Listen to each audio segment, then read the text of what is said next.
Hi friends, இன்றைக்கி நம்ம பார்க்க போகிற ரெசிபி ஒரு சூப்பரான காடை வறுவல். வாங்க எப்படி பண்ணலான்னு பார்க்கலாம். அதுக்கு நான் 3 காடையை க்ளீன் பண்ணி வச்சுருக்கேன். இதில் நம்ம மசாலா ஐட்டத்தை சேர்த்துடலாம். ஒரு 1/4 டேபிள் ஸ்பூன் அளவு மஞ்சள் தூள்,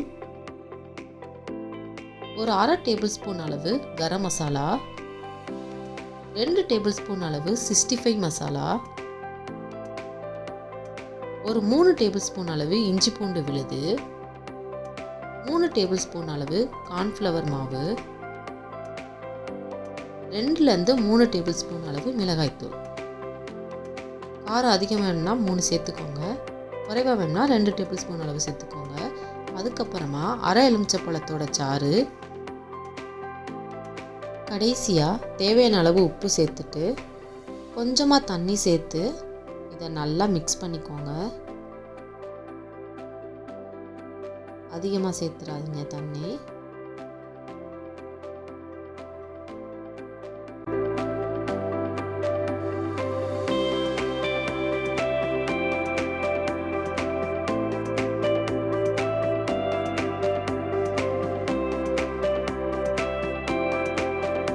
இப்போ இது 20லேருந்து 30 நிமிஷம் நல்லா ஊறட்டும். அரை மணி நேரத்துக்கு அப்புறமா நம்ம இதை பொரிக்க ஸ்டார்ட் பண்ணிடலாம். ஃபஸ்ட்டு ஒரு கடாயை ஹீட் பண்ணிடுங்க. ஆயில் நல்லா ஹீட் ஆனதுக்கு அப்புறமா நம்ம காடையை சேர்த்துக்கணும்.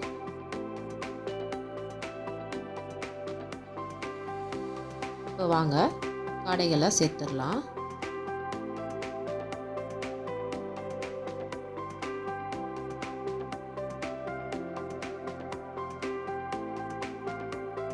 இப்போ ஒவ்வொன்றா மெல்ல திருப்பி போட்டுடலாம்.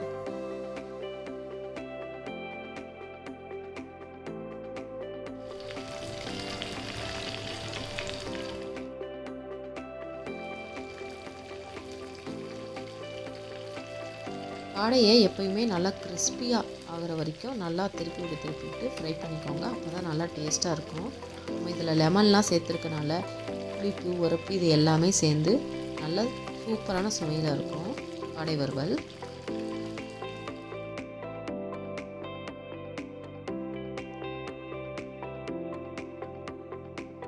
இப்போ இது நல்லா ஃப்ரை ஆயிடுச்சு. நம்ம இதில் உள்ள ஆயிலெல்லாம் வடித்து எடுத்துடலாம்.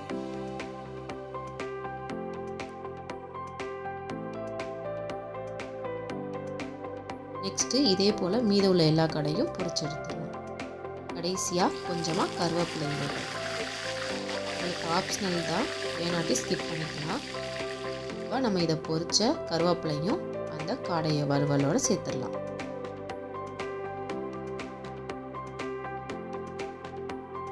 அவ்வளோதான், சூப்பரான காடை வறுவல் செம்மையாக ரெடி ஆயிடுச்சு.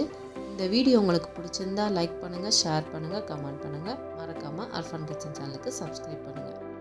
ஈஸியாக சமைக்கலாம், ருசியாக சாப்பிட்லாம். பாய் பாய்.